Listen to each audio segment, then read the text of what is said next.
King of the arena के part 10 में तुम सभी का स्वागत है होमी।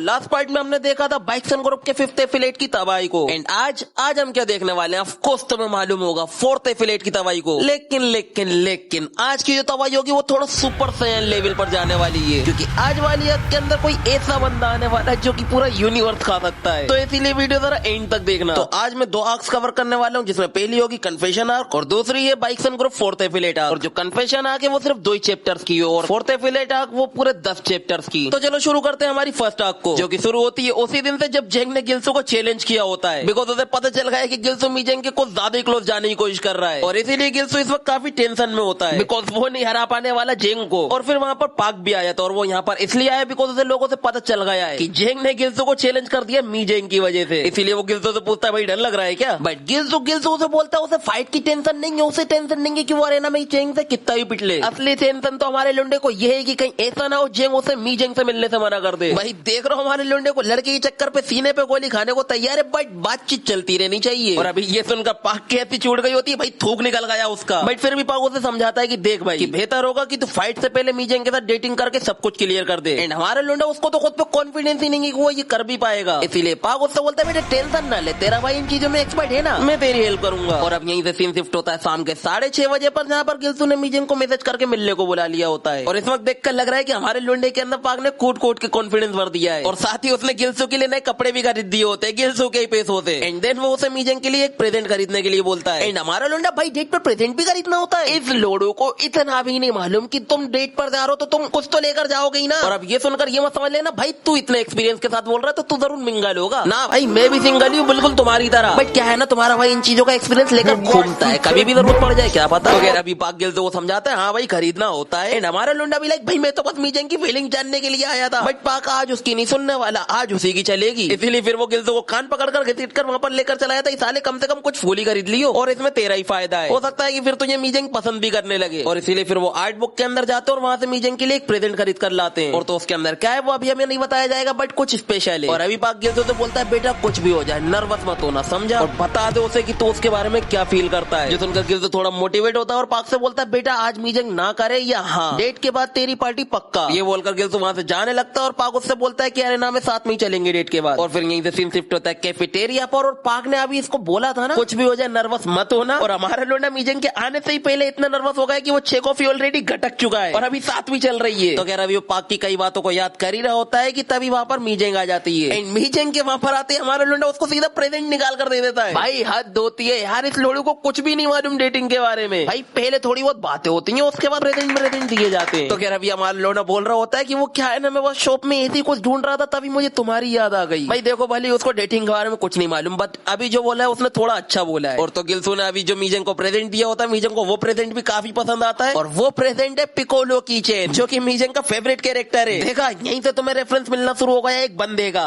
वो बंदा इतना स्ट्रॉन्ग है कि वो लिटरली सबकी फाड़ सकता है, सबकी। तो अभी मीजेंग गिल्सू तो बोल रही होती कि ये उसका फेवरेट कैरेक्टर है और हमारे लोंडे ने ये लिया इसलिए था बिकॉज अम्यूजमेंट पार्क में मीजेंग ने उससे बोल दिया था उसका फेवरेट कैरेक्टर कौन सा है, और तो उसका फेवरेट कौन निकला हमारा पिकोलो। और अभी ये सुनकर मीजेंग काफी इंप्रेस होती है कि उसे याद था इस बारे में, और वो गिल्सू से बोलती है लगता है हम दोनों का ही सेम आइडिया आया था। ये बोलते हैं वो गिल्सू को अपने पास से एक प्रेजेंट देती है और उसमें क्या है वो अभी हमें नहीं बताया जाएगा बिकॉज मीजेंग उसे खोलने से मना कर देती है। बिकॉज गिल्सू अगर इसे यहाँ पर खोलता है तो मीजेंग को थोड़ा सा ऑकवर्ड फील होगा और मीजेंग उसे ये प्रेजेंट ये देती है, वो बोलती है कि ये जो चीज है उसके लिए एक लकी चार्म है और इसीलिए वो चाहती है कि इसे गिल्सू रखे बिकॉज वो आए दिन किसी ना किसी प्रॉब्लम में पड़ता ही रहता है। देखा मीजेंग कितना सोचती है हमारे लोंडे के बारे में। और अभी ये प्रेजेंट मिलते ही गिल्सू सोचने लगता है भाई लगता है मीजेंग भी मुझे पसंद करती है, और इसीलिए फिर वो टाइम ना वेस्ट करते हुए मीजेंग को सीधा पूछ लेता है कि उसे कैसे लड़के पसंद है। देन वो उसे काफी सोचने के बाद बताती है कि उसे बिल्कुल अपने भाई के जैसे स्ट्रॉन्ग बंदे पसंद है। जो सुनकर गिल्सू का कुछ ऐसा रिएक्शन होता है बिकॉज उसे पता है कि वो इतना स्ट्रॉन्ग तो कभी नहीं बन पाएगा, यानी कि बन तो जाएगा ऑफकोर्स मेन कैरेक्टर है बट उसमें जो है उसे टाइम लगेगा। तो अभी मीजेंग की बातें सुनने के बाद गिल्सू समझने लगता है कि यार उसकी यहाँ पर दाल नहीं गलने वाली बिकॉज वो उतना स्ट्रॉन्ग नहीं है कि मीजेंग उसे पसंद करे, जिस वजह से वो यहाँ से उठकर जाने लगता है मीजेंग को ये कहकर कि वो यहाँ पर गिफ्ट देने के लिए आया था उसे, और तो उसे अभी कहीं जाना भी है इसीलिए वो उसको बाद में मैसेज करके बता देगा। मीजेंग उसको काफी रोकने का ट्राई करती भी है बट ना वो नहीं रोकता, वो सीधे चला जाता है और फिर वो पाक के सामने जाकर गम मनाने लगता है। पाक ये सब सुनने के बाद उससे बोलता है साले की तूने क्या किया, बस गिफ्ट देकर आ गया। गिल्सू उससे बोलता है यार अब क्या ही कर सकते हैं बट एटलीस्ट मुझे पता तो है कि अब मुझे क्या करना है एंड मैं जेंग का अप्रूवल जीतने के लिए जो हो सके वो करूंगा, भले ही मुझे उससे कुत्ते की तरह क्यों ना पिटना पड़े, यानी कि वही वो मीजेंग का हाथ इसके हाथ में दे दे और उसे ट्रेन भी करे। और फिर गिल्सू पाक से पूरे जोश में बोलता है कि एक बार मुझे जेंग का अप्रूवल मिल मिल जाए, then I will return to me as a strong man. देखा हमारे लुंडे में कितनी हिम्मत है। तो कह रहा भाई ये लोग बातें कर ही रहे होते हैं कि तभी कुछ बाइकर्स इसके पीछे से लोगों का सामान चुरा कर भग रहे होते हैं, और ये देखकर गिल्स उनको रोकने का ट्राई करने के लिए आगे बढ़ता ही है कि तभी उनमें से एक बाइकर आके इसके हाथों में से मीजिंग का गिफ्ट लेकर भग जाता है। गिल्स उन लोगों के पीछे भागता है, बट ये लोग बाइक से होते हैं और गिल्स पैदल, इसीलिए पाक उसे रोक देता है। गिल्स उसे बोलता है भाई अब हम क्या करें। जो उनका पाक उससे बोलता है बेटा टेंशन ना ले, तेरा भाई जोंगनुन का सबसे बड़ा राइडर है। और फिर यहीं से सेम शिफ्ट होता है उन बाइकर्स पर जिनके हाथ में कुछ ज्यादा खास सामान लगा नहीं होता है, बस एक अटका बटुआ मारने पर उनको थोड़े बहुत पैसे मिल गए होते हैं और कुछ नहीं। तभी उनमें से एक बोल रहा होता है देखा मैंने तुमसे कहा था ना कि ये टाइम बिल्कुल परफेक्ट है चोरी करने के लिए, एटलीस्ट हमारे आज का कोटा तो पूरा हो ही जाएगा। अभी उस बंदे का पूरा ध्यान अपने टीममेट्स की तरफ होता है और तभी पाक वहां पर आकर उसके सर में एक ही बल्ला मारकर उसको उड़ा देता है। छक्का बना दिया उस बंदे को। भाई लिटरली इतना गंदा शॉट मारा होता है कि वो बंदा वहीं पर ढेर हो जाता है। देन पाक उन लोगों से बोलते है बेटा मुझे पहले से ही पता था तुम लोग कौन सी रूट लेने वाले हो, बिकॉज मैं यहाँ का बहुत पुराना राइडर रह चुका हूँ, इसीलिए मुझे ऐसी जगहों का पता है जिसका किसी को नहीं पता, and I am the only one जिसे यहाँ पर आने का सबसे अच्छा शॉर्टकट पता है। एंड इसने यहाँ पर आने के लिए कौन सा शॉर्टकट यूज करा है, गटर। भाई लिटरली इतना बकवास शॉर्टकट मैं कभी ना लूं। तो कह रहे वो बाइकर्स बोल रहे होते बेटा तूने गलत गैंग से पंगा ले लिया, तू हमें अकेला नहीं हरा पाने वाला। देन पाक उन लोगों से बोलता है बेटा किसने कहा मैं यहाँ पर अकेला आया हूँ। एंड पाक के ऐसा बोलते उस लाल वाल वाले बंदे के ऊपर गिल्सू छलांग मार देता है। एंड वेट अ मिनट, ये लोग तो ब्रिज के ऊपर है तो ये आया कहाँ से, ये मत कहना कि इसने पानी में से इतने ऊपर छलांग मारी है क्लिफ की तरह। तो खैर अभी हमारा लोंडा सीधे उस बंदे के ऊपर चढ़ जाता है, उससे बोलता है साले मेरा सामान वापस कर। एंड वो बंदा सीधे अपनी बाइक ही दौड़ा देता है। एंड मुझे समझ में नहीं आ रहा कि हमारा लोंडा उसकी बाइक के पीछे कैसे बैठ गया, कोई मुझे बताएगा यहाँ पर हो क्या रहा है। तो खैर अभी वो बंदा फुल स्पीड में बाइक दौड़ाता है और बाइक के एकदम से ब्रेक लगाकर गिल्सो को सीधा खंबे में घुसा देता है, और फिर वो गिल्सो का मजाक उड़ाकर वहां से जाने भी लगता है। बट गिल्सो अपने एक ही हाथ से उसकी गाड़ी पकड़कर रोकने का ट्राई करने लगता है, जिस वजह से उसकी गाड़ी जाकर सीधे क्रैश हो जाती है। देखा हमारा लोंडा कितना स्ट्रॉन्ग है, ओनली फॉर मीजेंग, बिकॉज आज ये जो इतने सारे एफर्ट्स लगा रहा है वो सिर्फ मीजेंग के गिफ्ट की वजह से ही लगा रहा है। तो खैर अब वो बाइकर उससे बोलने लगता है साले तू पागल हो गया है क्या, ऐसे बेकार से गिफ्ट के लिए मेरे पीछे पड़ा हुआ है। गिल्सो उसे बोलता है साले तुझे कोई भी हक नहीं है किसी की चीज को यूजलेस बोलने का, तुझे पता भी है वो गिफ्ट मेरे लिए क्या मायने रखता है, इसीलिए सराफत से उसे मेरे हवाले कर दे। देन वो बाइकर मीजेंग का गिफ्ट उठाकर गिल्सो से बोलता है भाई ठीक है अगर तू ये चाहिए ले ले, बट पहले तुझे इसे ढूंढना पड़ेगा। और ये बोलते ही वो मीजेंग का दिया वो गिफ्ट ब्रिज के नीचे पानी में फेंक देता है। गिल्सो को वो गिफ्ट इतना प्यारा होता है वो सीधा ब्रिज के ऊपर से छलांग ही मार देता है उस गिफ्ट को पकड़ने के लिए। भाई देख रहे हो लड़की का चक्कर कितना बुरा होता है, और तुम देख रहे हो इसे यहाँ पर मीजेंग की गिफ्ट की पड़ी हुई है और वहीं अरेना में जेंग और बाकी सभी लोग मिलकर इसका वेट कर रहे हैं कि गिल्सो कहाँ है। और तो हमारे लोंडो को पता है कि गिल्सो कहाँ है, इसीलिए वो काफी गुस्से में होते हैं, और उसी गुस्से में जोंगमिन के मुंह से निकल जाता है क्या हो अगर गिल्सो मीजेंग के साथ डेट पर चला गया हो, तो जो सुनते जिन उसका जल्दी से मुंह बंद कर लेता कि साले इतनी तेज बोलने की जरूरत थी तुझे, बट बाकी लोगों के कानों तक वो बात पहुंच चुकी होती है, और इसीलिए फिर 1 से 2, 2 से 3 और ऐसे करते करते पूरे अरेना में ये बात फैल जाती है, जो उनका जेंग और ज्यादा भड़क जाता है। डिसाइड अब इस बंदे को एक अच्छा सा सबक सिखाना पड़ेगा, और फिर यहीं से सीन शिफ्ट होता है पाक पर, जिसने उन सभी बाइकर्स की अच्छी खासी कुटाई कर ली होती है, और तो उनसे वो सामान भी छीन लिया होता है जो उन्होंने लूटा था, बट वो लाल बाल वाला बाइकर उससे बचे आता है, और मौका मिलते ही वो जल्दी से अपनी बाइक उठाकर वहां से निकल लेता है, और फिर वो पाक भी उसको पकड़ने का डिसाइड करता है, इसीलिए उनमें से एक बंदे की बाइक उठाता है और फिर वो निकल जाता है उसके पीछे पीछे, और तो वो बोल रहा होता है चलो पुराने दिन ताजा किए जाएं। भाई मुझे नहीं पता इसने पुराने दिनों में क्या क्या किया है, बस मुझे जितना पता चल रहा है मैं तुम्हें बताता जा रहा हूँ। तो अब यहीं से सीन शिफ्ट होता है गिल्सो पर, जो कि इस वक्त पानी में कूद गया होता है, और तो उसके हाथों में से मीजेंग का गिफ्ट भी छूट गया होता है। वो इधर उधर ढूंढता है मीजेंग के गिफ्ट को, और तो वो उसको किनारे पे मिल भी जाता है, एंड वो जाकर जैसे ही मीजेंग के गिफ्ट को उठाता है उसके अंदर गिफ्ट होता ही नहीं है, वो उस गिफ्ट का बैग होता है जो कि नीचे से फट गया होता है गलकर, इसीलिए गिल्सो पहले तो इधर उधर देखता है कि शायद से हो सकता है वो गिफ्ट कहीं कहीं पड़ा हो, बट वो उसे कहीं पर भी नहीं मिलता है, इसीलिए वो समझ जाता है कि गिफ्ट जरूर पानी के अंदर होगा, और फिर क्या वो अपने कपड़े उतारता है और लगा देता है पानी के अंदर छलांग। वो पानी के अंदर उस गिफ्ट को काफी ढूंढने का ट्राई करता है, बट वो गिफ्ट उसको कहीं मिलता ही नहीं है, और तो तुम पैनल्स में देख सकते हो कि वो उस गिफ्ट के लिए कितना स्ट्रगल कर रहा है। और तो मैं तुम्हें एक बात और बता दूं कि ये जो पैनल अभी मैं देख रहा हूँ ये इतना ब्यूटीफुल पैनल है कि मैं तुम्हें अच्छे से एक्सप्लेन कर ही नहीं पाऊंगा, अगर तुम खुद जाकर मांगा में ये पैनल देखोगे तब जाकर तुम्हें समझ में आएगा कि मैं क्या कहना चाह रहा हूँ। तो कह रहा अभी गिल्सो काफी थक गया होता है उस गिफ्ट को ढूंढते ढूंढते, इसीलिए वो पानी के बाहर आ जाता है, बट गिल्सो वो मीजेंग के उस गिफ्ट को खोना नहीं चाहता है, इसीलिए वो डिसाइड करता है कि वो मीजेंग के उस गिफ्ट को ढूंढने के लिए पानी के और भी अंदर जाएगा, यानी और भी गहराई में जाएगा। देन वो फिर से छलांग मार देता है पानी के अंदर, और तो वो जैसे ही उस गिफ्ट को पानी की गहराई में जाकर ढूंढने का ट्राई करता है वो गिफ्ट उसको वहीं पर बड़ा मिल जाता है, इसीलिए फिर वो उस गिफ्ट को लेकर जल्दी से पानी के बाहर आ जाता है। और जरा तुम वो गिफ्ट मिलने के बाद हमारे लुंडे की खुशी देख रहे हो, ऐसा लग रहा है कि कोई जंग जीत कर आया हो। वेल एक तरह से उसने एक जंग ही जीती है देखा जाए तो कह रहा अभी गिल्सो खुशियां मना ही रहा होता है कि तभी उसका एक पैर सुन पड़ जाता है, बिकॉज वो काफी देर से पानी के अंदर भी था और वो काफी थक भी गया था, और अभी गिल्सो समझ जाता है कि अगर वो जल्दी से पानी के बाहर नहीं गया तो वो दिक्कतों में पड़ने वाला है, इसीलिए वो जल्दी जल्दी स्विमिंग करके पानी के बाहर जाने का ट्राई करता है, बट वो इस वक्त काफी थक गया होता है, और तो उसका पैर भी सुन पड़ गया होता है, इसलिए वहां पर डूबने लगता है। इसीलिए फिर गिल्सो हेल्प के लिए चिल्लाता है एंड वहाँ पर एक बंदा आ भी जाता है उसकी हेल्प के लिए। इन केस वो बंदा कौन होगा? अपना जेंग। और वो गिल्सो को वहाँ पर आकर कैसे बचाता है? उसकी गर्दन पकड़कर। वो अपने एक हाथ से गिल्सो की गर्दन पकड़ता और उसको फिर पानी के बाहर ले जा रहा होता है। और तुम जरा देख रहे हो कैसी हेल्प हो रही है। लोंडा पानी में डूबकर मरे या ना मरे, जेंग की हेल्प से जरूर मर जाएगा। जेंग भी लाइक बेटा बचाऊंगा भी मैं और मारूंगा भी मैं। और तो वहाँ पर हमारे लोंडे भी आ गए होते हैं जेंग के साथ। वो गिल्सो को बचाने के लिए सेफ्टी ट्यूब फेंकते हैं, जिसकी हेल्प से जेंग फिर गिल्सो को पानी के बाहर निकाल लेता है। और तो उन लोगों ने जेंग को बता दिया होगा कि गिल्सो कहाँ है, इसीलिए फिर वो यहाँ पर उसको ढूंढते ढूंढते आ गए। और तो यहाँ पर जोंगमिन गिल्सो को काफी डांट रहा होता है, साले अगर तू हेल्प के लिए आवाज न लगाता ना तो हमें तो पता ही नहीं चलता तू यहाँ पर डूब रहा है। जिन उससे पूछता है कि भाई आखिर ये सब हुआ कैसे। देन गिल्सो उसे बताता है कि ये सब कुछ ही मीजेंग के दिए गिफ्ट की वजह से हुआ है। और तो गिल्सो जेंग को सब कुछ बता देता है कि वो यहाँ पर सिर्फ मीजेंग से मिलने के लिए आया था, ताकि वो फाइट से पहले उससे मिलकर अपनी फीलिंग बता सके। और फिर वो जेंग को मीजेंग का दिया हुआ गिफ्ट खोलकर दिखाने लगता है। और उस गिफ्ट में क्या होता है? एक विसल। और तो इस विसल का क्या मतलब है ये हम जेंग की मेमोरी में जानेंगे। तो ये विसल देखते ही जेंग को कुछ याद आ गया होता है। इसलिए हम आते हैं फिर जेंग के पास की मेमोरी में, जहाँ पर हम देखते हैं हमारी छोटी मीजेंग को, जो कि इस वक्त रो रही होती है। बिकॉज उसके क्लास के बच्चे उसे ये कहकर चिढ़ाते हैं कि उसका कोई बाप ही नहीं है। जो सुनकर हमारा लिटिल जेंग उसको चुप कराने का ट्राई करता है कि ये तो कोई रोने का रीजन नहीं हुआ, इसमें हमारी क्या गलती, हमारी डेट नहीं है। बट मीजेंग वो फिर भी चुप नहीं होती है। इसलिए फिर जेंग उसके हाथ में एक विसल रखता है और उससे बोलता है कि जब भी वो पुलिस तुझे परेशान करे बस इसे बजा दियो, मैं फौरन दौड़कर तेरे पास चला आऊंगा और उन पुलिस को भी भगा दूंगा। और हाँ, एक बात कभी मत भूलना कि तेरा बड़ा भाई हमेशा तेरे साथ है। ओह माय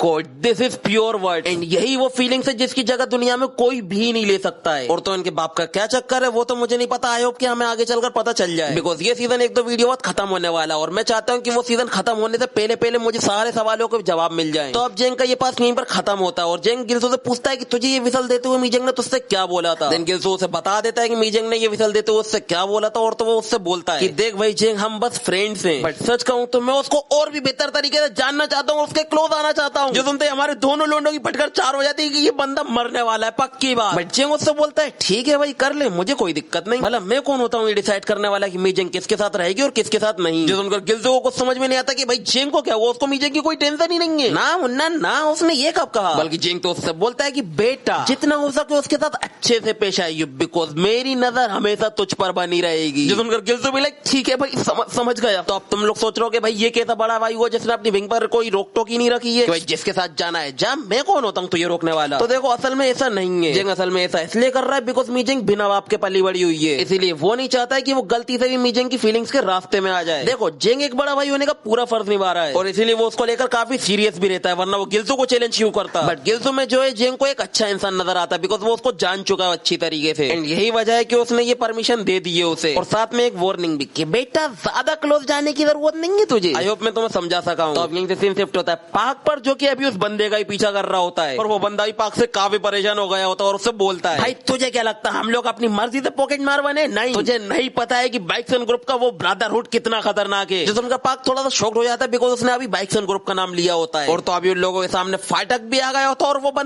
बंदा पाक के डर के मारे अपनी बाइक की स्पीड को इतना तेज कर देता है कि सीधा फाटक तोड़ता हुआ निकल जाता है। पाक भी उसका पीछे करने का ट्राई करता बट तभी उसको ट्रेन क्रॉस ओवर कर जाती है। वो तो एंड मोमेंट पे पाक ब्रेक लगा लेता है वरना घुसता जाकर ट्रेन में। और तो पाक को समझ में आ गया होता है कि इन सब चीजों के पीछे भी बाइक्सन ग्रुप का ही हाथ है। तो अब यहीं से सीन शिफ्ट होता है उन ब्रदरहुड वाले बंदों पर, जहाँ पर उस लाल बाल वाले बंदे ने अपना चोरी करा वो सारा ही सामान दूसरे बंदे के सामने पटक दिया होता है। और तो उसे बताता है कि भाई वो क्या है, कुछ लोगों ने अचानक से हमारे ऊपर हमला कर दिया तो बस यही है जो मैं ला पाया हूँ, तो क्या तुम इसे आज के हमारे कोटे में जोड़ सकते हो प्लीज। वो बंदा उससे बोलता है कि मैंने तुम लोगों से बहुत उम्मीदें लगाई थी बिकॉज उन लोगों ने कहा था कि जिसान टेक इस सिटी का सेकंड मोस्ट पावरफुल स्कूल है, बट मुझे लगता है कि ये सब कुछ ही बकवास है। Listen, we are brotherhood and we don't accept any excuses. और अभी उस बंदे के ऐसा बोलते हैं उसके कुछ बंदे आकर इस लाल बाल वाले बंदे को पकड़ लेते हैं और वो बंदा उससे बोलता है कि मुझे अपने बड़े भाई को और भी ज्यादा स्ट्रॉन्ग बनाना है और इसीलिए इसे ले जाओ हमारे कोलोसियम में। तो इससे पता चलता है कि इन लोगों के पास भी एक कोलोसियम है, मे भी हो सकता है कि इनके बाकी के 3 एफिलिएट्स के अंदर भी हो। तो फिर अभी हमें इस बंदे का नाम बताया जाता है सिंचुअल गुए, जो कि सिनान हाई स्कूल को कंट्रोल करता है, जो कि बाइक्सन ग्रुप के अंडर है। और तो इस बंदे का नाम गुए के या गुआ के कैसे प्रोनाउंस करूं मुझे नहीं पता, बट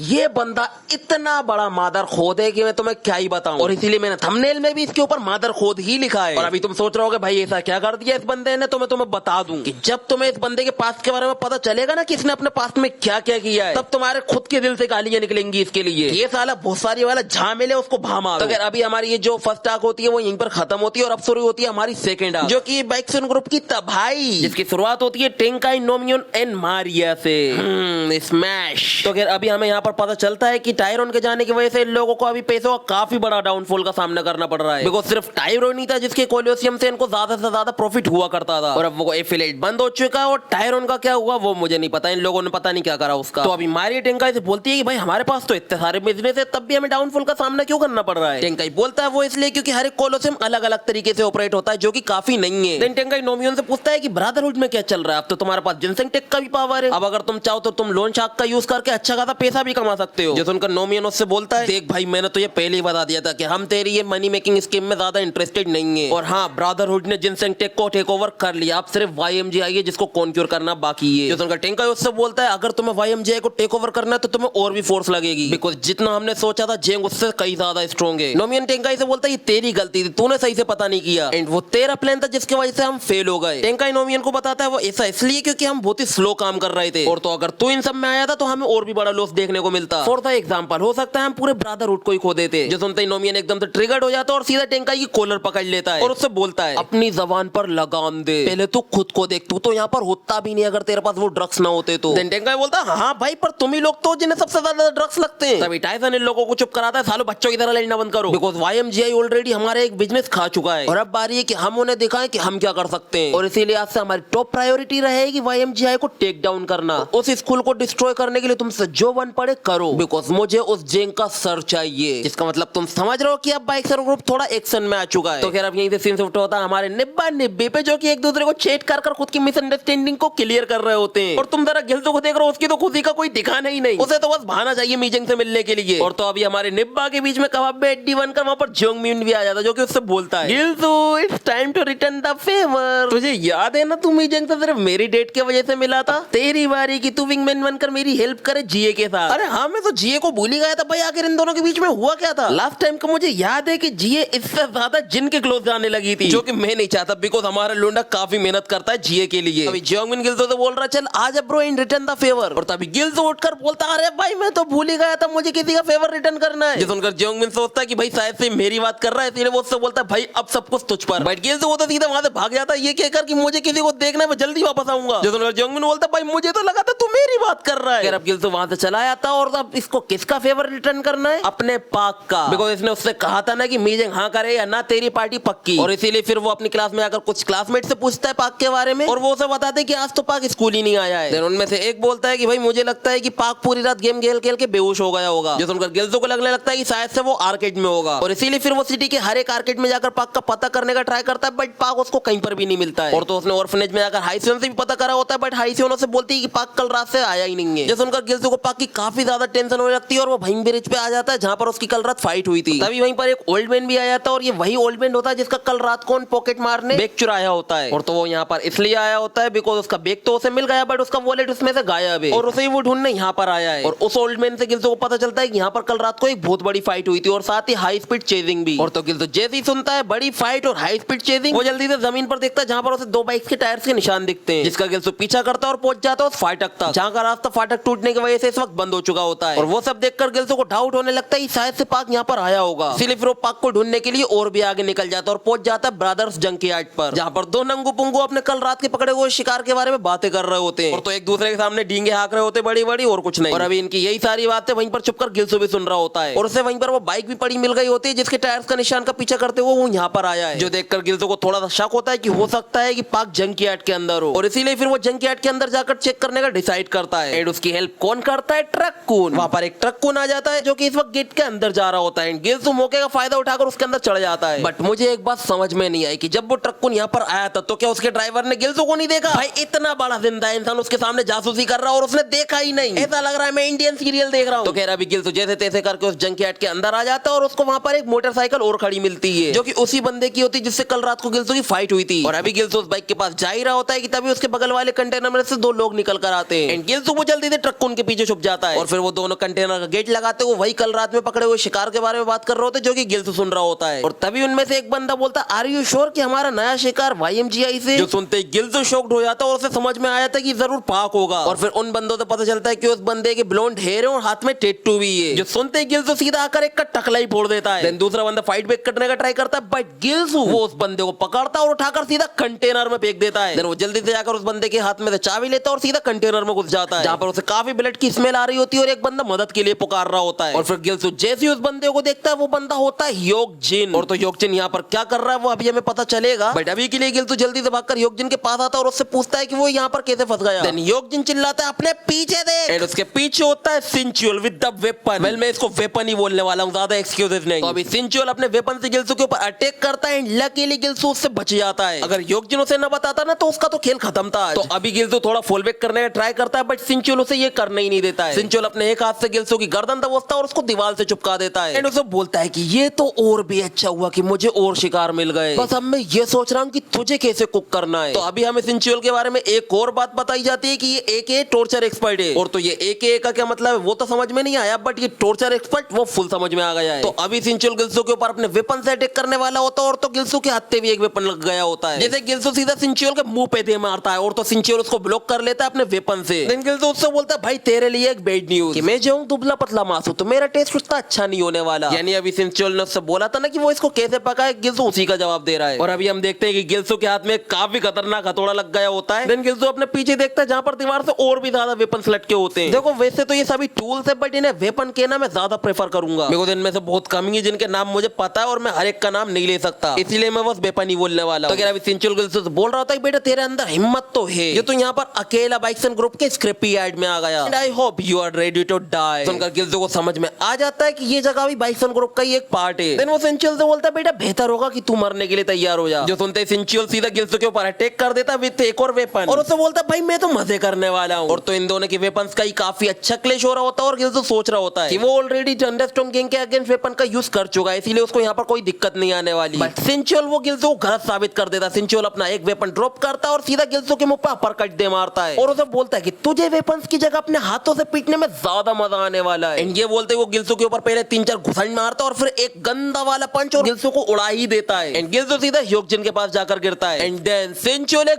बड़ा वाला हथौड़ा उठाकर गिल्सू के पास लाता है और उससे बोलता है अपने नए फ्रेंड्स को हेलो तो कहो, इसका नाम है स्लेज हैमर। एंड ये बोलते है वो गिल्सू के सर पे हथौड़ा दे मारता है। वो तो एंड मोमेंट पे योकजिन अपनी चेन्स को आगे कर गिल्सू को बचा लेता है, जिससे उसकी चेन ही टूट जाती है। Then Hyukjin smile and says finally तुझ बेवकूफ ने मुझे फ्री कर ही दिया। एंड ये बोलते ही वो अपने एक हाथ से सिंचुअल की गर्दन ही पकड़ लेता है। मौके का फायदा उठाती गिल्सू सिंचुअल के हाथ में से वो हथौड़ा भी छीन लेता है। देन गिल्सू योकजिन के दूसरे हाथ की चेन को भी तोड़कर उसको फ्री कर देता है। एंड भाई तुम जरा उसका एम देख रहे हो कितना एक्यूरेट मारा है ठीक चेन के ऊपर। भाई अगर मैं इसकी जगह होता ना मुझसे तो ना हो पाता, मैं तो चेन की जगह योकजिन का हाथ ही तोड़ देता। तो अगर अभी योकजिन फ्री हो जाता और ये दोनों ही सिंचुअल को धक्का देकर वहां से एस्केप करने का ट्राई करने लगते हैं। देन सिंचुअल बोलता है तुम लोग कहीं नहीं जाने वाले मेरे शिकार, बट ये दोनों उसको इग्नोर मारकर सीधा कंटेनर के बाहर आ जाते सबसे सही। और अभी गिल्सू योकजिन से पूछता है भाई आर यू श्योर कि तू इस कंडीशन में भाग पाएगा। योकजिन गिल्सू से बोलता है भाई फर्क नहीं पड़ता, अगर जरूरत पड़ी तो मैं रेंग कर बाहर निकलूंगा यहाँ से, बस मुझे यहाँ से बाहर निकलना है। और अभी ये लोग यहाँ से भाग पाते उससे पहले नंगू पुंगू गैंग वहां पर आ जाती है, यानी कि वही सिंचुअल के बंदे, जिन्हें देखकर गिल्सू रेडी हो जाता है उनसे फाइट करने के लिए। बट योकजिन वो अपना दिमाग दौड़ाता है, वो वहां पर खड़ी उस बाइक को उठा लेता है और गिल्सू से बोलता है बेटा आ जा, बिकॉज़ हम यहाँ से पैदल नहीं भाग पाने वाले। देन गिल्सू बोलता है भाई वेट अ मिनट, मैं इस बाइक को जानता हूँ। बट योकजिन ना भाई बाद में पहले आकर बैठ जा। एंड गिल्सू के बैठते ही योकजिन फुल स्पीड में बाइक को दौड़ा देता है और तो वो नंगू पुंगू लोग उनको रोकने का ट्राई करते हैं, बट गिल्सू उनको इजीली संभाल लेता है। एंड एक बंदे को तो वो लात मारकर उड़ा देता है जैसे कोई बोलो वो। देन योकजिन गिल्सू से बोलता है बेटा आप जरा कस के पकड़ ले। जिसने गिल्सू से बोलता है भाई रुक जरा, सामने का तो रास्ता ही बंद है। एंड योकजिन वो अब जो करने वाला है ना वो out of logic, out of sense, Indian serial वाली चीज है वो। ये जो तुम्हें कार के पास लकड़ी का पटला दिख रहा है ना, योकजिन उस पटले के ऊपर से जंप कराकर गाड़ी उड़ा देता है। एंड एक ही जंप में वो पूरा जंकी एड क्रॉसओवर कर जाते हैं। भाई ये देखकर ना मुझे कुछ ये सीन याद आ गया है।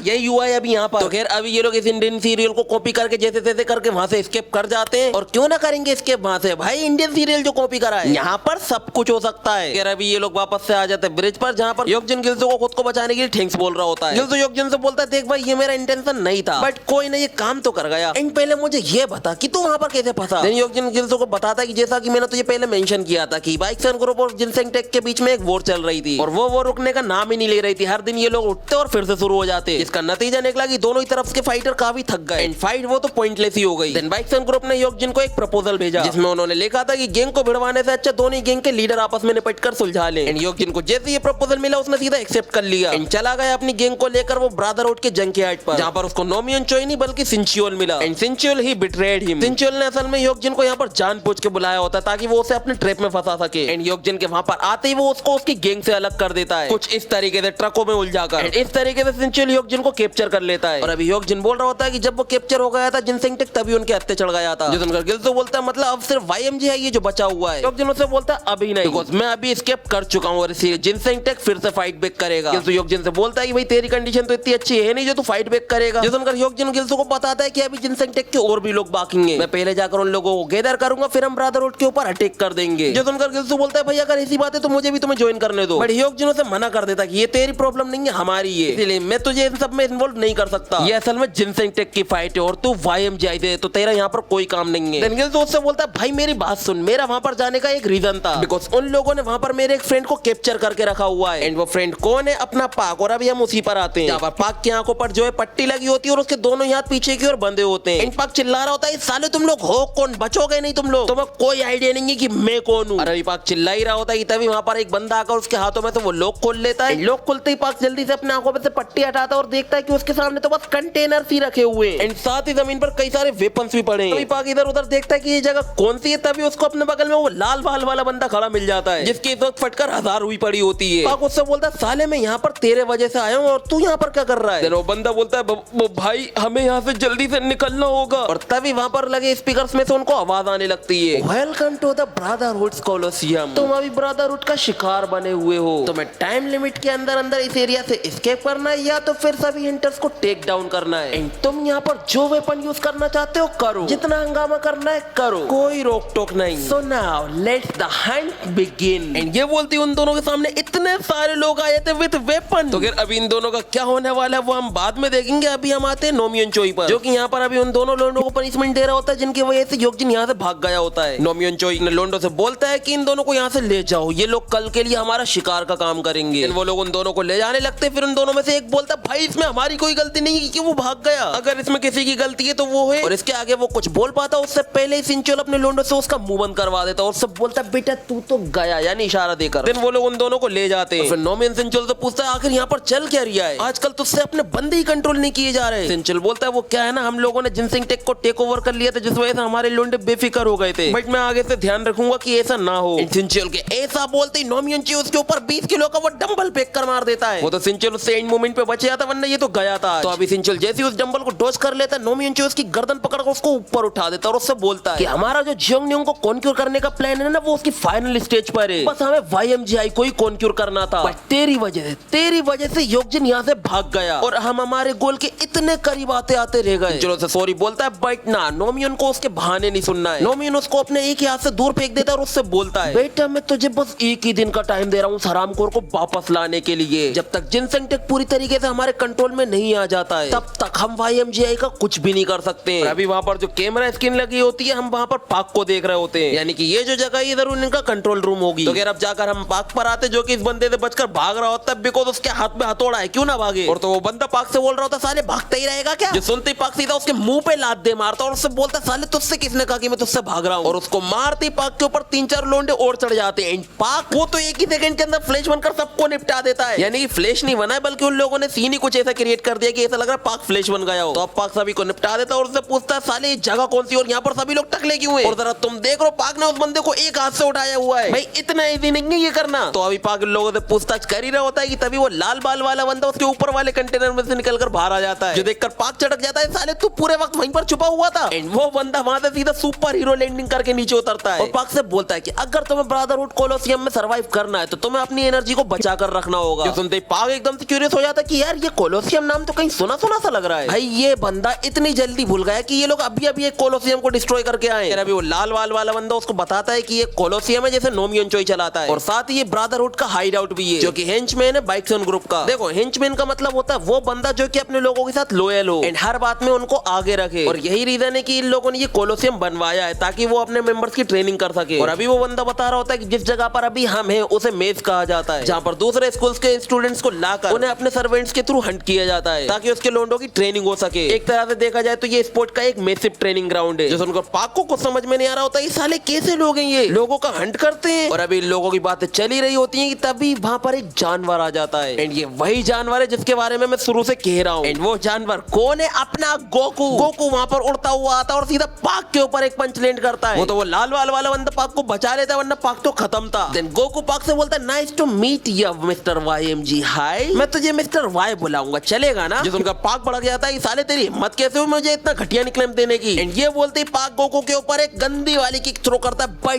गोकू ना, वो तो उसकी किक को हंसते हुए ब्लॉक कर लेता है भाई, और फिर उससे थोड़ा सा डिस्टेंस बनाते उससे बोलता है तेरी किक काफी थी तेरी कॉम्बेटेबिलिटी का पता लगाने के लिए। जिस उनका पाक बोलता है क्या कहा? कॉम्बेटेबिलिटी? साले लगता है तो कुछ ज्यादा एनीमे देखता है। साले एनीमे के बारे में कुछ मत बोल लेना, घुसकर मारूंगा तुझे साले। तो अभी गोकू उससे बोलता है कि तेरी ये जो पूरी पावर है ना, वो सिर्फ मेरे राइट आर्म के बराबर है। That's right. और अब जाकर हमें गोकू का फुल व्यू दिखाया जाता है। और अब तुम लोग ये मत बोलना भाई ये गोकू नहीं है, ये असल में उसका कॉस्प्ले कर रहा है। नहीं भाई गोकू ही है। देखो मैं तुम्हें बताता हूँ असल में हुआ क्या था। ये असल में यूनिवर्स के अंदर ऐसे ही कहीं घूम रहा था और फिर इसे अचानक से सेतामा मिल गया। देन दोनों ये अच्छे दोस्त बन गए। फिर इसने सेतामा को ट्रेन करा और सेतामा ने इसने, जिसका रिजल्ट कुछ ऐसा निकल कर आया, इसके बाल झड़ गए। बस फर्क बस इतना है कि ये अल्टरनेटिव टाइमलाइन वाला गोकू है, बिकॉज इसके पास है एक स्काउटर। और तो ये इस प्लेनेट पे अपनी पहचान बदल कर रह रहा है और यहाँ पर इसने अपना नाम रखा जिनवान पाक, जो कि है एके anime fanatic. What the hell is this fanatic? Well मुझे नहीं पता, जानना भी नहीं है। तो खैर हमारे लोंडे ने यहाँ पर आकर ब्रदरहुड को ज्वाइन कर लिया और यहाँ पर आते ही हमारा गोकू बन चुका है ब्रदरहुड का हंटर ऑफ द मंथ। और तो तुम्हें अगर अब भी यकीन नहीं आ रहा है ना कि ये गोकू है, रुको अभी मैं तुम्हारी कंफ्यूजन दूर करता हूँ।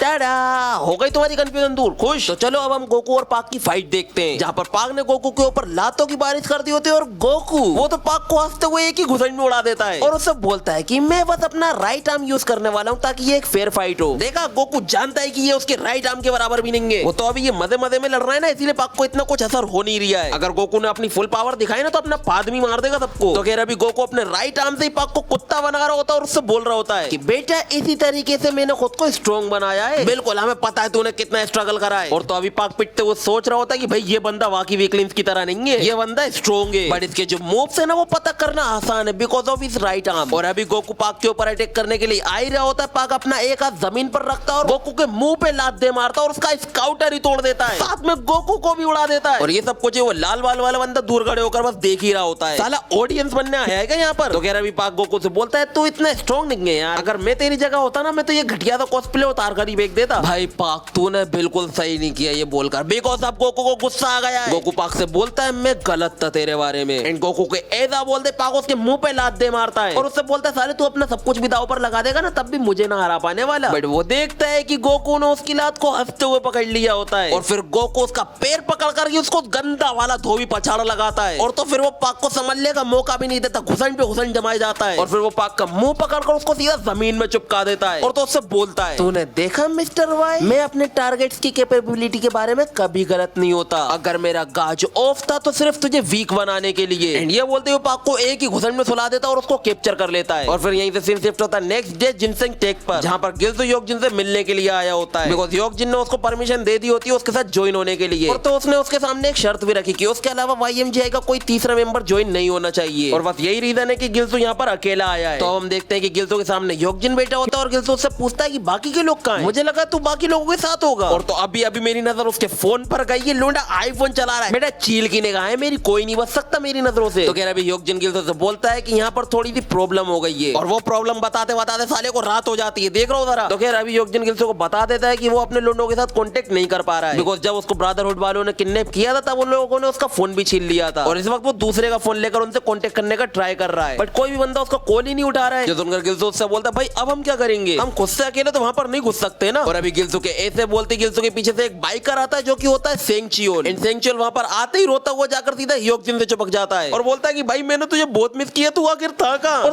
तू यहाँ क्या कर रहा है? वो क्या है ना, मैं देर तक सोता रहा, मैं बस अपनी मीटिंग प्लेस पर जा ही रहा था। जो उनका पाक को कुछ समझ में नहीं आता कि भाई किस मीटिंग प्लेस की बात कर रहा है तू। सेंगचियोन से बताता भाई तूने ही तो हमें आज गैदर होने के लिए बोला था। एंड ये बोलते हैं वो योकजिन को अपना फोन देता है और उसे बताता है कि ग्रुप में उसने मैसेज सेंड किया था जहां पर योकजिन ने लिखा होता है कि उसने ब्रदरहुड से एस्केप कर लिया है एंड सभी लोग उससे 5 बजे एवेंडेनेट कंस्ट्रक्शन साइट पर मिले बिकॉज हम लोग उन पर अटैक करने वाले। और अगर कोई बंदा मैं होने का प्रेटेंड कर रहा हूँ ना तो उसे आंसर मत देना, वो लोग ब्रदरहुड से भी हो सकते हैं। जो देखकर योकजिन बोलता है ये मैं नहीं हूँ, यानी कि सेंगचियोन इसके फोन का यूज करके इसके ही लोंडो के साथ डबल गेम खेल गया है। और अभी हम उन्हीं लोगों पर आते हैं जिनको सेंचुअल ने मैसेज करके भी बुलाया होता है। और तो ये लोग यहाँ पर ब्रदरहुड को खत्म करने की पूरी तैयारी करके बैठे, बट इन्हें कुछ नहीं पता है कि वहाँ पर ह्योक-जिन नहीं आने वाला बल्कि कोई और ही आने वाला है। सेंचुअल वहाँ पर आ भी गया होता है और साथ ही वो अपने लोंडो को भी लेकर आया होता है विद वेपन, जो देखकर इन लोगों को समझ में आ जाता है कि इन लोगों को ट्रैप में फंसाया गया है। और तो अभी सेंचुअल इन लोगों को मजाक उड़ा रहा होता है कि ये लोग बस ऐसे ही मैसेज पढ़कर आ गए। देन वो अपने लोंडो से बोलता है बॉयज इन सबको काट डालो, भाई इन लोगों की अब मर चुकी है पक्की बात। तो हम वापस आते हैं ह्योक-जिन पर, जो कि इस वक्त काफी टेंशन में आ गया होता है ये सुनकर। तो ह्योक-जिन से बोलता है कि भाई इन लोगों को ब्रदरहुड ने अपने ट्रैप में फंसा लिया है। ह्योक-जिन गिल्सो से बोलता है भाई तूने बिल्कुल सही कहा, हमें अभी के अभी वहां पर जाना होगा। और अभी ये लोग यहाँ से कहीं पर जाते उससे पहले ह्योक-जिन को किसी का कॉल आने लगता है, जो देखकर ह्योक-जिन जल्दी से अपना फोन उठाता है और बोलता है भाई सुनो मैं ह्योक-जिन हूं, तुम्हें वहां से जल्दी से निकलना होगा। बट इस वक्त फोन पर जो बंदा होता है वो असल में जिनसेंग टेक्से नहीं है बल्कि ब्रदरहुड का सिंचियोल है। और तो इन सभी ने मिलकर ह्योक-जिन के सभी लोगों को काफी बुरी तरीके से कूट दिया होता है। भाई देख रहे हो क्या हालत हो रही है इनकी। ये हरामखोर उन्हीं के ऊपर बैठकर ह्योक-जिन से बात कर रहा है अभी। और अभी जैसे ह्योक-जिन फोन उठाता है उससे बोलता है सिर्फ ब्लड की स्मेल ही जो मुझे शांत कराती है। और अभी ये सुनकर ह्योक-जिन समझ जाता है कि ये वही हरामखोर है सिंचियोल, इसलिए वो उससे बोलता है साले तुझे मैं चाहिए हूं तो उनके ऊपर उंगली भी मत उठा देना। देन सिंचियोल उससे बोलता अरे यार बहुत बुरा हुआ, हम लोग तो उनका पहले ही ट्रीटमेंट कर चुके हैं, देखा ये सब तेरे वजह से हुआ है, तुझे भागना नहीं चाहिए था। एंड ये सुनते ह्योक-जिन और भी ज्यादा भड़क जाता है। वो सिंचियोल से बोलता है साले हरामखोर कुत्ते के बच्चे। बट सिंचियोल को इसकी बातों से घंटा फर्क नहीं पड़ता है। वो उससे बोलता है बेटा अगर तुझे इन सबको बचाना है ना तो 8 बजे जंकयार्ड पे आ जाना। और फिर यही से शिफ्ट होता है पाक और उस लाल बाल वाले बंदे पे। साला मुझे इसका नाम जानना है क्या है। तो अभी पाक बोल रहा होता है साला मुझे यकीन नहीं आ रहा ये लोग लोगों को इस तरीके से पकड़ कर रखते हैं, आखिर इनकी प्रॉब्लम क्या है। वो लाल बाल वाला बंदा बोलता है कि यहाँ पर ब्रदरहुड लोगों को अपना शिकार बनाकर रखता है ताकि वो बाद में बार बार उनका हंट कर सके, और वो तब तक उनका यूज करते जब तक वो लोग उंगली उठाने लायक भी ना रहे। जो सुनकर पाक को काफी गुस्सा आता है। पाक उससे बोलता है भाई तू यहाँ पर क्या कर रहा है, तू भी तो उन्हीं में से एक है। देन वो बंदा उसे बोलता है भाई मैं उनमें से एक नहीं हूँ, तुझे क्यों लगा कि मैं उनमें से एक हूँ, वो तो बल्कि हमारे जिनसेंग टेक का बहुत ही बड़ा दुश्मन है। उनका पाक उससे बोलता भाई एक मिनट, तू जिनसेंग टेक से तो फिर तू लोगों की पॉकेट मारता क्यों फिर रहा है। देन वो बंदा उसे बोलता है कि भाई अगर उसे अपने लीडर को बचाना है ना तो उसे ब्रदरहुड का हर एक बात मानना पड़ेगी, बिकॉज ब्रदरहुड ने इनसे प्रॉमिस किया है कि अगर ये लोग उनकी हर बात मानते तो वो ह्योक-जिन को जाने देंगे, और तुम्हें लगता है वो ऐसा करेंगे नहीं। और अभी ह्योक-जिन का नाम सुनकर पाक बोलता है भाई एक मिनट, ह्योक-जिन हुआंग भाई जिनसेंग टेक वाला। जो सुनते ही वो बंदा बोलता है भाई तू उसे जानता है। पाक उसे बोलता है हाँ भाई बस ऐसे हम दोनों किसी एक चीज में इन्वॉल्व थे, बट मुझे नहीं पता था कि उसे बाइक्सन ग्रुप ने कैप्चर कर लिया, और मैं तो और भी ज्यादा सरप्राइज इस बात पे हूँ कि तुम लोग उस जैसे बंदे के लिए इतना सब कुछ कर रहे हो। बंदा बोलता है भाई वो अजीब दिखता है बट जिनसेंग टेक के लोगों को मालूम है कि एक असली लीडर क्या होता है, और अब हमें इस बंदे के थ्रू ह्योक-जिन का पास बताया जाएगा, जहाँ पर हमें बताया जाता है कि जिनसेंग टेक असल में जियोंगडोंग के एक गरीब इलाके में पड़ता है जहाँ पर कई लोगों को फाइनेंशियल प्रॉब्लम जैसी चीजों को फेस करना पड़ रहा है। और वहीं पर हम देखते हैं कि इस लाल बाल वाले बंदे को दूसरे स्कूल के बुली कर रहे होते हैं कि भाई मैंने सुना है जिनसेंग टेक के लोग पैसों के लिए कुछ भी कर सकते हैं, तो मैं चाहता हूँ कि तू मेरे लिए किसी को लूटे और उसके लिए मैं तुझे अच्छी रकम दूंगा, 100,000 वोन, इतना तो काफी होगा। बट ये लाल बाल वाला बंदा बोल रहा होता है भाई मैं नहीं कर सकता, भाई मुझसे मत कहो ये सब करने को। जो सुनकर वो बंदा उसके ऊपर हाथ उठाने जा रहा होता है कि तभी ह्योक-जिन उसका हाथ पकड़कर ही मोड़ देता है और उससे बोलता है अगर तूने जिनसेंग टेक को फिर से परेशान करा तो मैं तुझे खुद मारूंगा। और अभी हमें बताया जाता है कि ह्योक-जिन ने आते साथ ही सबसे पहले तो स्कूल के लोगों को एकजुट करा और फिर उन लोगों के अगेंस्ट इन्होंने वॉर करी जो लोग इनको परेशान किया करते थे, और फिर ऐसे ही इन्होंने जिनसेंग टेक को जियोंगडोंग का पावर हाउस बना दिया, यानी कि सेकंड मोस्ट पावरफुल स्कूल। और फिर ह्योक-जिन ने इन लोगों को मोटिवेट किया कि अगर तुम लोगों के पास पावर है तो फिर तुम्हें कोई नीचे नहीं गिरा सकता, और इसका जीता जागता सबूत मैं हूं। इस तरीके से जिनसेंग टेक को मिला एक काबिल लीडर। और अभी वो बंदा बोल रहा होता पाक से कि भाई माना कि वो रूल ब्रेक करने वालों के लिए काफी स्ट्रिक्ट है, बट ह्योक-जिन से ज्यादा हमारी परवाह और किसी को नहीं है। ये तो उनका पाक को रियलाइज हो जाता है कि ये लोग भी ह्योक-जिन की उतनी ही रिस्पेक्ट करते हैं जितने की ये लोग जेंग की। वो बंदा बोल रहा होता है कि ब्रदरहुड ने भले हमें अपनी घटिया चालों में फंसा लिया है, बट जिनसेंग टेक वो अभी खत्म नहीं हुआ है। एक बार ह्योक-जिन वापस आ जाए हम लोग उनसे अपना रिवेंज लेंगे। और उसके ऐसा बोलते ही वहां का गेट खुलता है और अंदर फेंक दिया जाता है जिनसेंग टेक को उन लोगों को जिनको अभी अभी ये लोग पकड़ कर लाए। देखकर ये बंदा बोलता है भाई तुम लोग यहाँ पर क्या कर रहे हो। फिर वो बताता है कि ब्रदरहुड ने असल में हम लोगों को भी पकड़ लिया। हाँ दिख रही है भाई। तो अब हम यहीं से आते हैं ह्योक-जिन पर जिसने अभी अपना फोन तोड़ दिया होता गुस्से में आकर। भाई एक मिनट, ये फोन तो दूसरे का था, तूने साले दूसरे का नुकसान कर दिया। तो खैर अभी अपना ह्योक-जिन गुस्से में आकर अपने लोगों को बचाने के लिए जा रहा होता है कि भाई उन लोगों ने मेरे ऊपर ट्रस्ट किया कि मैं उनको सेफ रखूंगा, तो मैं यहाँ पर शांत नहीं बैठ सकता। सिंचियोल से बोलता है भाई हम बिना प्लेन के वहां नहीं जा सकते। ह्योक-जिन उससे बोलता है मुझे पता है ये सब कुछ बेकार है, बट मैं ऐसे शांत नहीं बैठ सकता, कोई फर्क नहीं पड़ता कुछ भी हो जाए, मैं उन्हें अपने लोगों के साथ खिलवाड़ नहीं करने दे सकता। और फिर वो इन दोनों से बोल देता है भाई अगर तुम दोनों को छोड़ना है ना तो छोड़ दो, मैं अकेला ही वहां पर जाऊंगा। देन यहीं से सीन शिफ्ट होता है उस ब्रदरहुड के जंकयार्ड पर जहां पर सिंचियोल अपने लोंडो के साथ ह्योक-जिन का वेट कर रहा होता है। तभी उसका एक बंदा उससे बोलता है भाई आपको वाकई में लगता है वो यहाँ पर आएगा अपने लोंडो को बचाने के लिए, जबकि उससे तो ये भी पता होगा कि ये एक ट्रैप है। सिंचियोल बोलता है अरे यार टेंशन न लो, बेवकूफ लोग हमेशा बेवकूफ लोगों का ध्यान रखते हैं। सिंचियोल के ऐसा बोलते ही ह्योक-जिन वहां पर आ जाता है एक बल्ला लेकर। ह्योक-जिन उससे पूछता है साले मेरे बंदे कहाँ हैं। सिंचियोल उससे बोलता है अरे यार वो लोग तो कोलोसियम में, और अब टाइम आ गया है कि तू भी उन लोगों को ज्वाइन कर ले। योगजिन उससे बोलता है तूने प्रॉमिस किया था कि जब मैं आ जाऊंगा तो तू उन लोगों को छोड़ देगा, या फिर तू पिछली बार की तरह ही झूठ बोल रहा था। जो सुनकर सिंचुल लगने लगता है अबे यार तू ही बेवकूफ है जो फिर से सेम ट्रिक में फंस गया। सिंचुल के ऐसा बोलते योगजिन इन लोगों के बीच में घुस जाता और उड़ा देता है 3-4 बंदों को ऐसे ही। सिंचुल अपने लोंडों से बोलता है अरे यार हम लोग इससे बहुत ही ज्यादा है, तो जाओ इस खरगोश को पकड़ लो। उसके ऐसा बोलते सभी लोग एक साथ चढ़ जाते हैं योगजिन के ऊपर एंड योगजिन अकेला इन सभी को संभाल रहा होता है। बट ये लोग ज्यादा होने की वजह से योगजिन के ऊपर भारी पड़ रहे होते हैं। देखकर सिंचुल काफी खुश हो रहा होता है, लगता है तू इतने सारे लोगों को नहीं संभाल सकता, तो जाओ लोंडो पकड़ लो उसे। और अब ये लोग योगजिन को पकड़ते उससे पहले वहां पर एक और बंदा आया था फायर हाइड्रेट लेकर। सिंचुल जैसे उसे देखता है वो सोचता भाई ये कौन आ गया, एंड हम देखते हैं कि वो बंदा होता है सेंगचुल जो कि यहाँ पर बाइक से आया होता है। सेंगचुल आते साथ ही उन सभी लोगों के ऊपर अपना फायर हाइड्रेट स्प्रे करना शुरू कर देता है, जिससे उन सभी का ध्यान भटक जाता है और वो जल्दी से योगजिन को अपनी गाड़ी पे बिठा लेता है और वहां से ले जाने लगता है। जो देखकर सिंचुल जल्दी से अपने लोंडों से वहां का गेट बंद करने के लिए बोलता है, बट हमारे लोंडे यहाँ से एस्केप करने के मूड में नहीं है बल्कि इनको सबक सिखाने के मूड में। इसलिए सेंगचुल इन सभी लोगों के बीच में से गाड़ी निकालने का काम कर रहा होता है और योगजिन उन सभी लोगों को फायर हाइड्रेट से उड़ा रहा होता है। जो देखकर सिंचुल को यकीन नहीं आ रहा होता है कि ये लोग ये करने वाले थे। और फिर यहीं से सीन शिफ्ट होता है हमारे गिल्सू पर, जो कि चुपके से पीछे के रास्ते से जंकयार्ड के अंदर एंटर कर रहा होता है। और अभी गिल्सू के थ्रू हमें पता चलता है कि ये लोग यहाँ पर करने क्या वाले हैं। हम आते उसी टाइम पर जब योगजिन गुस्से में जा रहा होता है अपने लोंडों को बचाने के लिए। तभी गिल्सू उसके कंधे पे हाथ रखकर उससे बोलता है भाई मैंने नहीं कहा मैं तो ये छोड़कर जा रहा हूँ, मैं तो ये कह रहा था कि हमें एक बेटर प्लान की जरूरत है and I have an idea. And इसका प्लान क्या था, 2 लोग जाकर उनका ध्यान बटाएंगे एंड एक बंदा आकर पीछे से घुस जाएगा चुपचाप। एंड अभी हमारा लोंडा एंटर कर चुका होता है ब्रदरहुड के अंदर एंड अभी गिल्सू एक कंटेनर के पीछे आकर छुप जाता है और सोच रहा होता है कि शायद से यही वो जगह जिसके बारे में योगजिन ने मुझसे बोला था। और फिर यहीं पर हमें एक फ्लैशबैक दिखाया जाता है जहाँ पर योगजिन गिल्सू से बोल रहा होता है कि उसे जंकयार्ड के अंदर जाकर सबसे बड़े कंटेनर को ढूंढना है और वही है उनका प्रिजन। मैं वहां पर जाकर उन सभी लोगों को बिजी रखूंगा, बट तुझे भी थोड़ा शांत होकर काम करना होगा। देख मुझे पता है कि तू अकेला कुछ लोगों को तो संभाल सकता है, बट सभी लोगों ने अगर तेरे ऊपर एक साथ अटैक कर दिया तो तू नहीं संभाल पाने वाला उन्हें। देखो गाइस यहाँ पर बारिश होना शुरू हो गई है जो कि बहुत तेज हो रही है, तो अगर तुम्हें मेरी आवाज बेकार सी लगे तो